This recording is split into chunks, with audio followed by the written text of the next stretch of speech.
On Keeping It Real this week, Cam takes us back to 1988 when he and his team lined up to upset the world order in an all-out international rowing competition. It was one for the record books. It was the spring of 1989 in Augusta, Georgia. I was a member of the Tulane University Rowing team, and we were there to train for spring break. Crew teams from across the South and many of the elite crew teams from the Northeast came to Augusta in this perfect stretch of the Savannah River to train during the week and race at the end of the week. A call went out that the organizers were throwing together an unscheduled race at the end of race day. It was open to the first crews who could respond and would feature a race none of us would ever forget. Tulane scrambled to field a crew. I made the lineup and sat in seat number 6, a portside rower. As our boat was backing down into the starting position, I looked to my right. It was the Russian national team.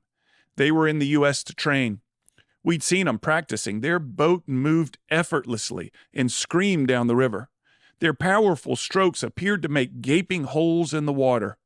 We'd had sights of them on land, and they were all about 6'4" and 220 pounds, cold, solid, hard-looking. The Cold War was still on, and since birth, we'd been taught that these people were our enemy. To our left, in a boat on our starboard side, sat the British national team. They too were in Augusta to take advantage of the training. Beating the Brits would have been fine, but it was the Russians we wanted. The other 5 boats in the race were the elite Ivy crews, and there sat Tulane, about to disrupt the rowing establishment and make the name for ourselves that we felt we deserved. The starter worked to align the boats, backing some down, pushing some forward, until all 8 bows were aligned. It was quiet as these commands rang out.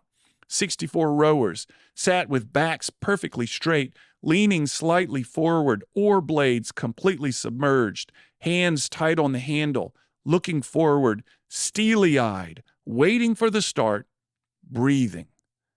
The starter finally had alignment, and it happened fast. We heard rowers sit ready, row. And we dug in for the first stroke.